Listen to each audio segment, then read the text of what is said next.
Eu hoje quero falar de situações da vida da gente que se tornam meio que lendas. E uma lenda bem grande na minha vida é minha avó Cota. Minha avó era uma gracinha.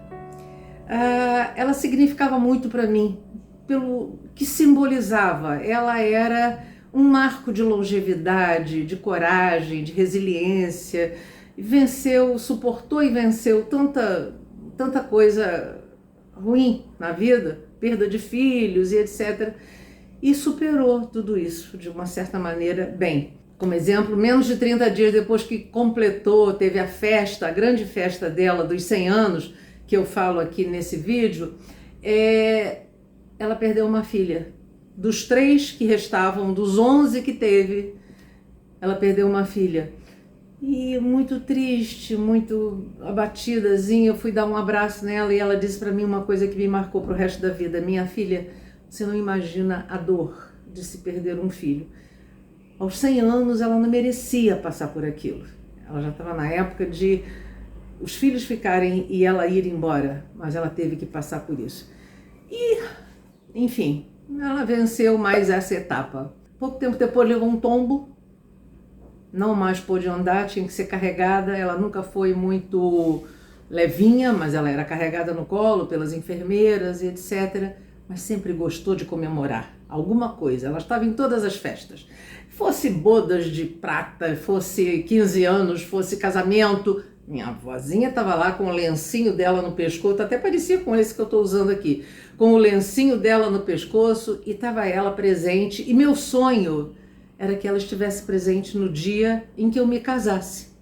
E ela comemorou todos os outros próximos aniversários, os 101, 102, 103.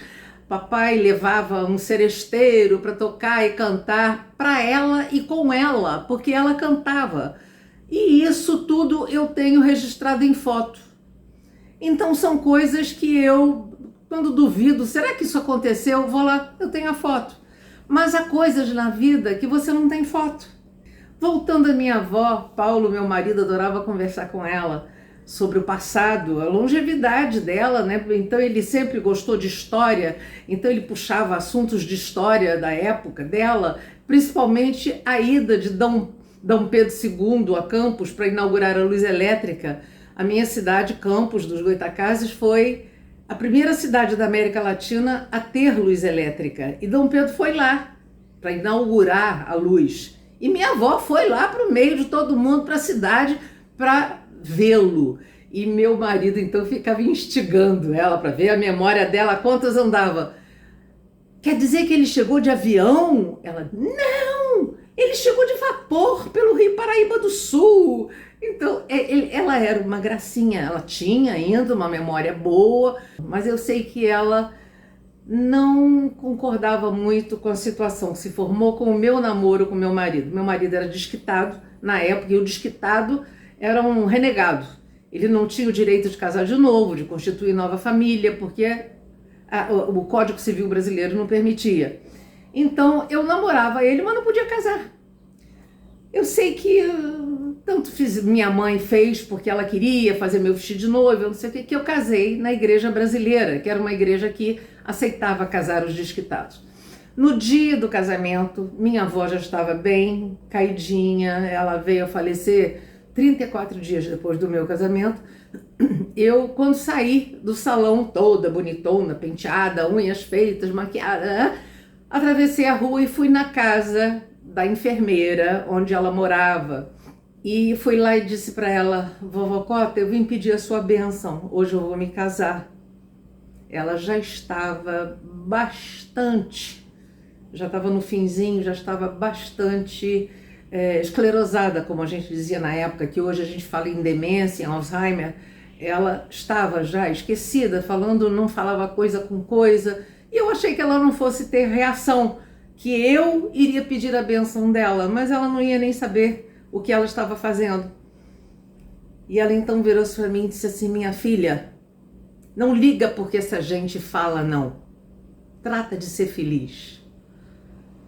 Eu fiquei tão encantada com aquele momento de lucidez que ela teve comigo, Nunca me esqueci disso. Isso não foi registrado com foto nem nada, mas nunca me esqueci. Outros fatos da vida da minha avó Cota se tornaram lendas. E um deles foi a visita que Juscelino Kubitschek fez a ela, ou teria feito a ela, que eu falo também neste vídeo aqui. Para mim, isso não foi registrado por foto, porque naquela época ninguém tinha um celular para tirar um retratinho, tinha que ter uma máquina, uma câmera. E, pelo que eu sei, a visita dele foi inesperada, não foi anunciada. E ninguém soube antecipadamente disso para devidamente fotografar. Então, para mim, nunca houve uma foto desse encontro. E eu fiz esse vídeo falando aquilo que eu sabia. Juscelino esteve lá, fez uma visita espontânea à minha avó, levou umas flores para ela e ponto. Isso meio que se tornou uma lenda na minha vida, mas eu acreditava piamente que aquilo tinha acontecido.